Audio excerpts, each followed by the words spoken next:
ready to dive into a geopolitical powder keg. We're tackling Hezbollah and Iran today, and let me tell you, we've got some seriously intense stuff to unpack. Think fiery interviews, expert military analysis, the works. Yeah, we're really talking about seeing this incredibly complex situation from two totally different vantage points. We're starting right in the heart of it all, Beirut. We've got this live TV interview with Morandi, an Iranian professor based there, and let's just say the guy does not hold back. Well, that's something important to keep in mind right off the bat. Morandi's location, his background, they're going to shape his perspective.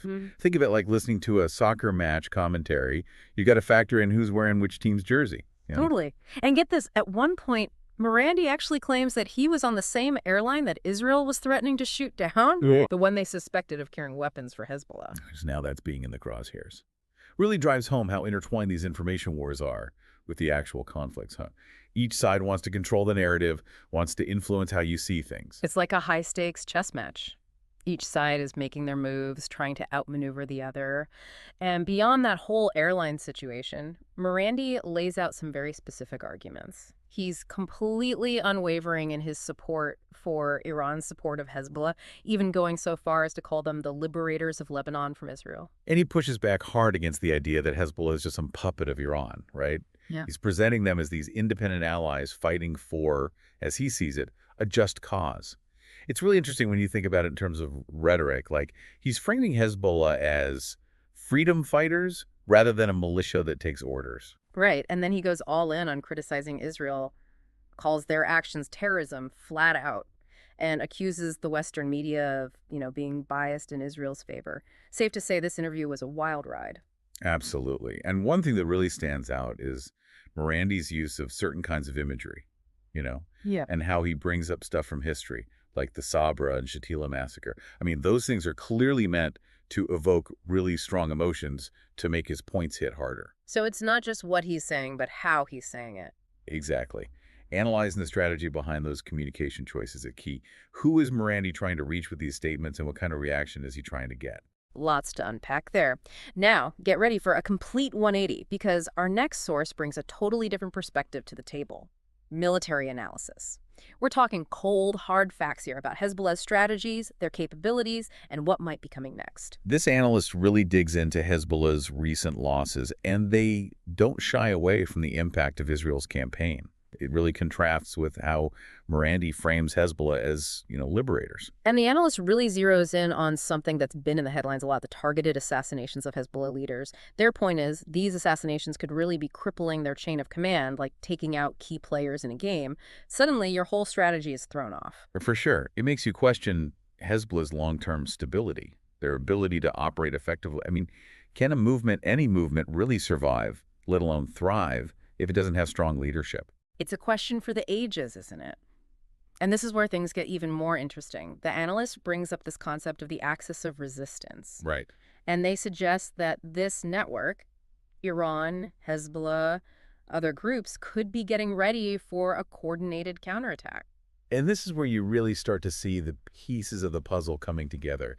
I mean, if Hezbollah is hurting as badly as this analysis suggests, could they even retaliate on their own? Or would they need the backing of Iran, the support of other allies, to make a serious move? Yeah, it really makes you think, how much strength do they really have left to retaliate? Right. And where would that leave them? Especially with all the talk about a potential ground invasion by Israel. Which is something else the analyst brings up. And get this, they think Israel might be planning a limited incursion into Lebanon, not to, occupy the whole country or anything, but to try and establish a buffer zone along the Litani River. Interesting. So push Hezbollah further back from the border. Didn't the UN try something similar a while back? Exactly. It was back in 2006 after that big war between Israel and Hezbollah. The UN Security Council passed that resolution 1701, called for disarming all the militias in Lebanon, Hezbollah included, of course. And they wanted to deploy the Lebanese army down south with, UN peacekeepers there for support. So this whole buffer zone idea isn't new. It's more like, dusting off an old playbook. Yeah, exactly. But it's not exactly a simple play, is it? I mean, would Hezbollah really just sit back and let this happen? They've always resisted any attempt to disarm them. Right, and then there's how Iran might react. They could see it as a real infringement on their allies' turf. Talk about walking a tightrope. Total tightrope walk. And even if it did happen, what does a buffer zone even achieve? Does it actually create lasting peace? Or is it just like hitting pause on the fighting for a little while? It's like putting a Band-Aid on a much deeper wound. Right. You might stop the bleeding for now, but it doesn't really address what caused the wound in the first place. Exactly. And then there's the whole thing about unintended consequences. Could a move like this actually make things more volatile, especially if one side sees it as a victory and the other sees it as a defeat? Well, there's that old saying, in war, there are no winners, only survivors. And we can't forget about the human cost of all of this, right? All this talk about strategies and buffer zones, every escalation, every retaliation, it all comes at a price. Yeah, it's people's lives that are at stake. Real people caught in the middle of this.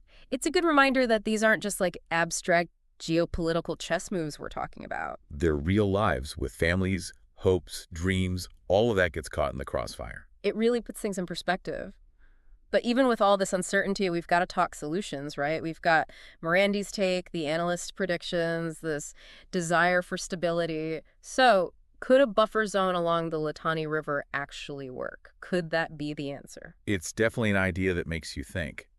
On the surface, I mean, it does seem like it could address some of those core issues in UN Resolution 1701. Right. You're putting literal space between Hezbollah and Israel, so in theory at least, you're reducing the chances of those flashpoint clashes. Right, like a pressure valve gives everyone a minute to breathe. Yeah. But wouldn't something like that require a huge shift in thinking from, well, everyone involved? Oh, absolutely. Could anyone really spin this as a win? Or would it mean everyone has to swallow a pretty bitter pill of compromise? That's the million-dollar question, right? You've got these groups, these nations with deep-seated ideologies, historical grievances, and a whole lot of mistrust. For a buffer zone to actually work, Yeah. you couldn't just draw some lines on a map and call it a day. Right, it'd have to be more than... It would need buy-in, Yeah. real genuine commitment from all sides. Yeah. And that's where things get really, really complicated. You're talking about needing Iran to agree, maybe even having to pressure Hezbollah to get on board. Yeah. You'd need Israel to actually believe that this buffer zone would hold. And then there's the Lebanese government. I mean, they'd have to actually assert control over their own territory, which, let's be honest, they haven't been able to do for decades. It's a long shot. There's no doubt about that. But when you're dealing with something this volatile, this complex, you have to explore every option, even the ones that seem impossible. Because at the end of the day, peace has to be the goal. It does. It really does. So for someone like me, someone who's been trying to wrap their head around this whole thing, what's the takeaway? What do we walk away with? I think the biggest takeaway here is how important it is to engage with a variety of perspectives. Yeah. Even the ones we don't necessarily agree with, right? It's about not simplifying things, Yeah. not just slapping labels on these complex situations, because it's more nuanced than that. And remembering that these aren't just headlines we're talking about. Right. There are real people caught in the middle of all of this. Absolutely. And as we've seen, things are constantly changing. The decisions that are made or not made in the coming weeks, months, they're going to have a big impact. And not just on the region, but on the world. Well said. And on that note, a huge thank you to you for joining us as we took this deep dive into Hezbollah and Iran. It's definitely a complex issue. There are no easy answers, but by engaging with those different viewpoints, asking those tough questions, and refusing to accept those simple narratives, we can start to understand this critical global challenge on a much deeper level. So until next time, keep asking those questions and stay engaged.